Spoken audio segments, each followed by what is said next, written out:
So is sharing part of our life? Or is it something we put off till later? Do we think sharing is overrated? If we are spiritualists, sharing is not optional. We are called to share what we have received with others. Sharing is caring. And that's the distinctive feature of living as a spiritualist.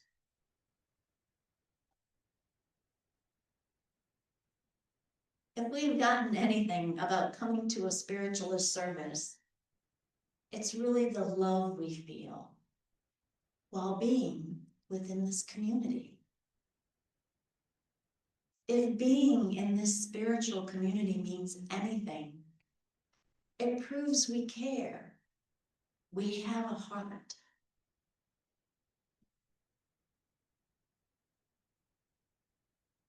This community of spirited friends, in a way, love each other. Sometimes we will put aside what we were doing or thinking to help or listen to each other. Sometimes we forget ourselves long enough to lend a helping hand. The importance of sharing. We were taught that it was a good thing. And somewhere along the journey, we might have forgotten how to share or why sharing is so important in the establishment of quality, healthy relationships, whether business or personal. So here's a story called The Cookie Thief. A woman was waiting at an airport one afternoon with several long hours before her flight. She hunted for a book in the airport shops, bought a bag of cookies, and found a place to sit. She was engrossed in her book, but happened to see that the man sitting beside her grabbed a cookie from a bag on the seat between them. She tried to ignore him and to avoid making a scene. As she ate a cookie from the bag, this gutsy cookie thief kept taking cookies from her bag. She was getting more irritated as the minutes ticked by, thinking, if I wasn't so nice, I would tell him off. So with each cookie she took, he took one too. Only one cookie was left.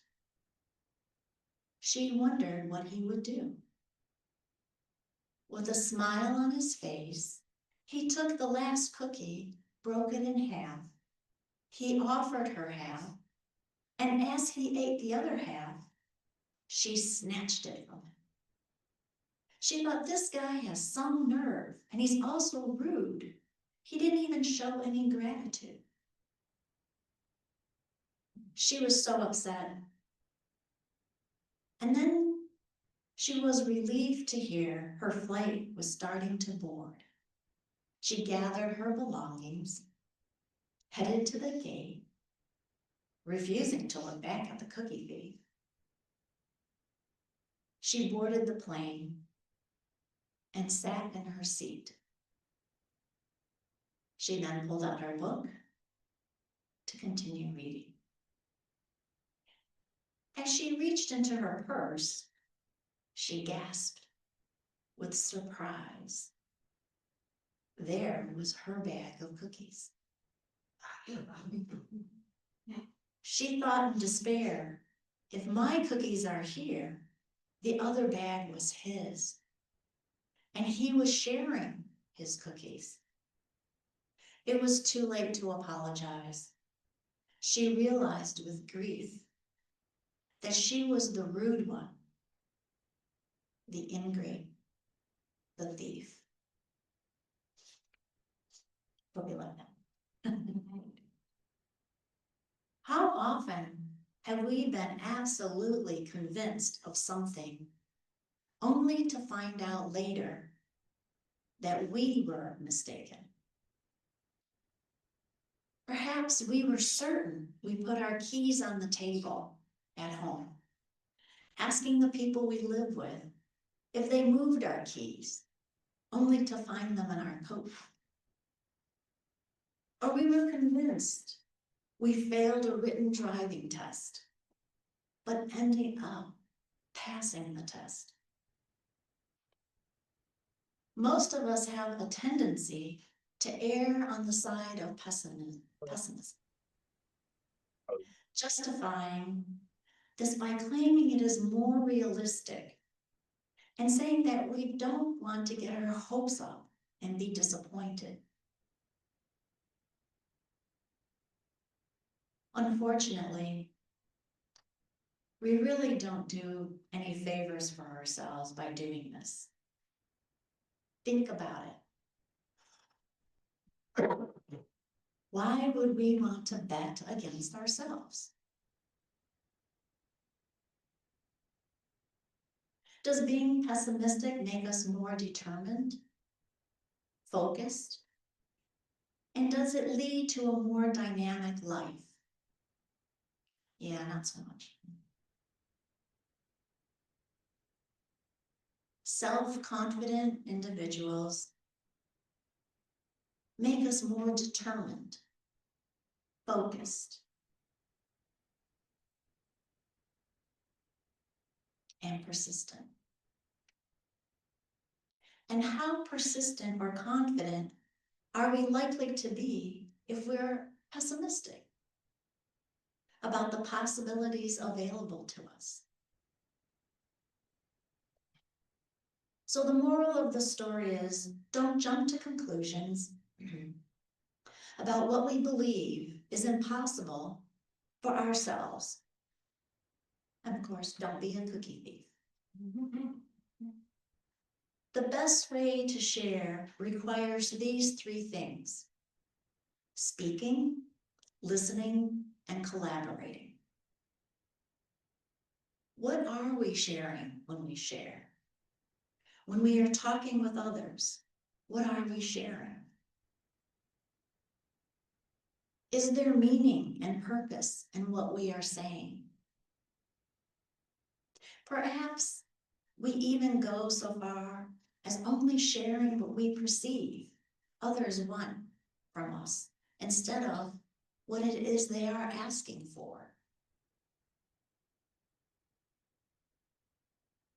Are we open to receiving what others share? Their ideas, their thoughts? Or are we just listening so that we can add our input or twist or manipulate the shared content into our own image? Sharing can have selfish tendencies sometimes. Usually people share just a little about themselves until they feel comfortable with a person. So story sharing is a way of opening ourselves up to the truth within, allowing ourselves to be seen fully and completely, and honoring the sacred connection that can flow from sharing a piece of ourselves with others. We can get caught up in the philosophy, facts, statistics, and finding the rational reasons for this social cause.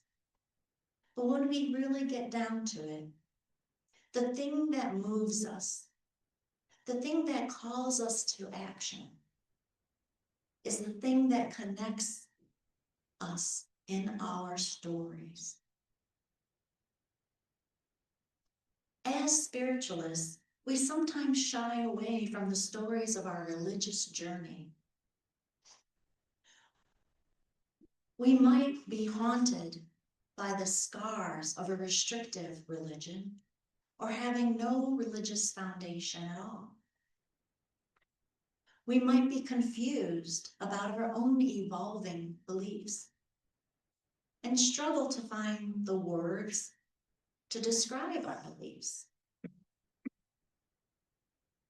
Or we might think our spiritual journey is somewhat ordinary and of little interest to anyone but ourselves.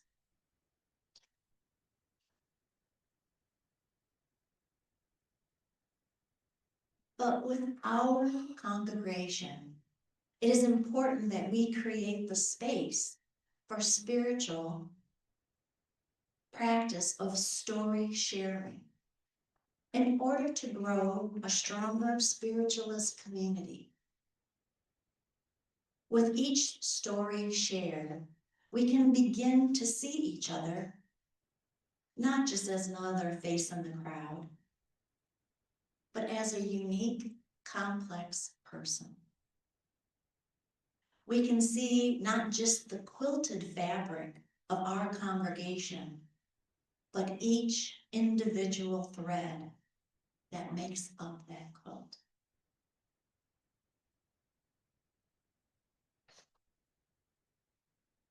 We have all come to spiritualism from different places.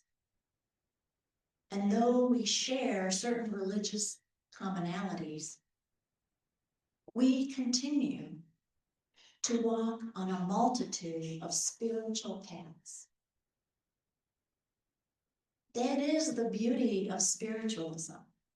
We don't just accept our differences, we honor and celebrate them. And by sharing our different experiences and honoring our histories, we can grow together as we work towards serving the bigger picture and creating a better future. We encourage story sharing with our congregants, which we call fellowship, as most of you know.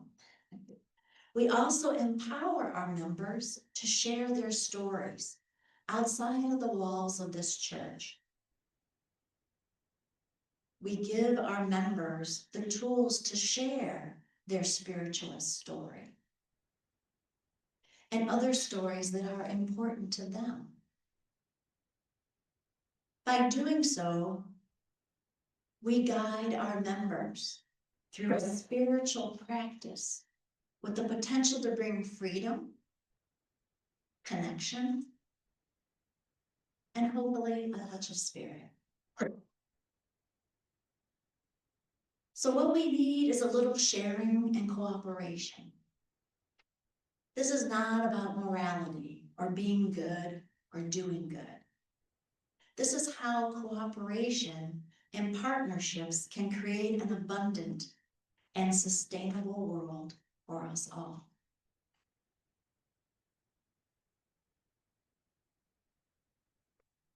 The easiest way to explain this concept is through another story.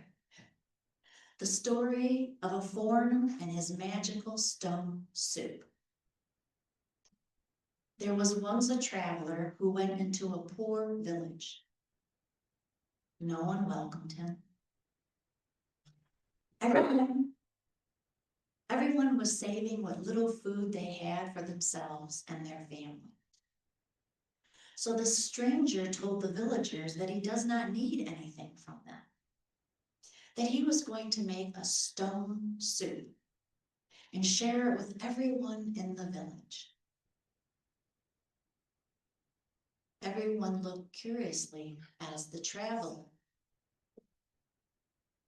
who took a large cooking pot out of his bag, filled it with water, and put it on the fire.